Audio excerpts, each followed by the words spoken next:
Alright, hello guys, welcome to another video by 2IM. In this video, we'll be taking you guys through the various articles, books, blogs, newspapers that you can read as part of your leisure reading that we recommend you guys do to make sure you're in tip-top shape for CAT VARC. So I'm not going to go into great detail into each and every specific book or blog. There's a description added right next to each book, blog, source, and I'll just let you guys look at it and I'll quickly run you through the entire list. So I'm not going to talk in great detail about each and every source, but there are descriptions that are on the slide and I'll just run you through it. So this is going to be a very quick video. So let's see how that goes.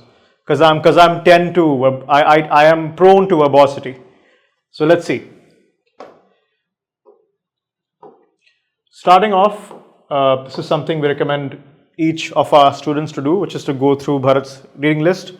Again, it's a curated list of very high quality articles. These are lengthy, these are challenging, and these make for a very fruitful read.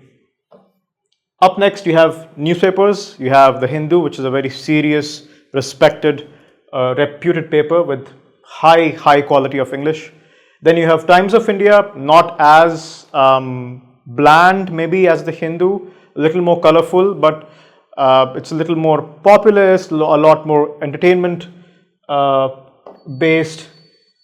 And then you have Indian Express, a lot like The Hindu, serious journalism, high quality editorials.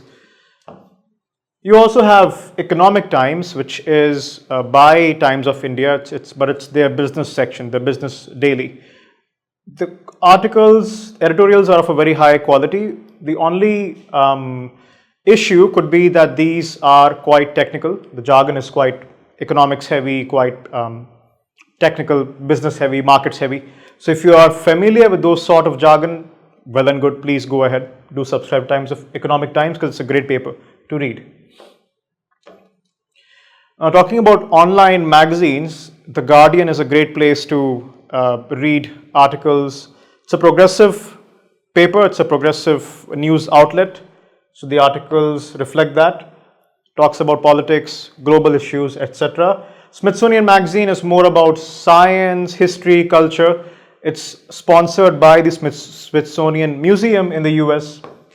Then you have the walrus.ca, which is a Canadian long form magazine, which is great for, again, essays on society and culture and also politics. You have aldaily.com. This is a collection of book reviews, articles, essays from all over the world. Interesting that these are of, again, a very high quality. Everybody here has heard of The Economist, the one-stop shop for economics related, markets related editorials, articles which are of a very high level. You have New York Times, which is one of the leading dailies in the world when it comes to serious investigative journalism, award-winning editorials, award-winning opinion pieces. You have Scientific American, which by the way is a paid source, and I think so was New York Times. Paid. Economist was also paid. So paid sources, we are kind enough to put paid right next to them so that you guys know it's a paid source. Scientific American is a science journal. It's a science magazine. So if you guys are interested to learn about very high quality science developments, research developments, please subscribe to the Scientific American. Then you have the morningcontext.com. Again, it's a paid Indian publication. All right. And then you have the ken.com, which is for Southeast Asian news. So it operates at that level, that geographical level. And then you have, of course, everybody's favorite, aeon.co. Lengthy articles, philosophical articles, very dense, contain a lot of themes. So it always makes for a very challenging read. Now, when it comes to blogs, you have I think the unofficial English daddy of India, Shashi Tharoor. So you have his blog, you can go through it. Then there is Swanomics, which is curated by Swaminathan Iyer, who's a He writes editorials for the Economic Times and he's a very well respected economist.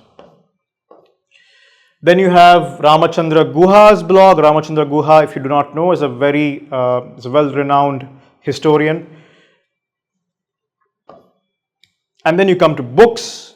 Now there are fiction books which I recommend, and then there are non-fiction books.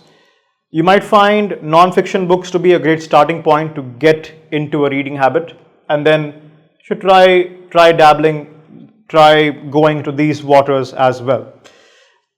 These authors are in increasing order of complexity. So Dan Brown, very straightforward, very simple English.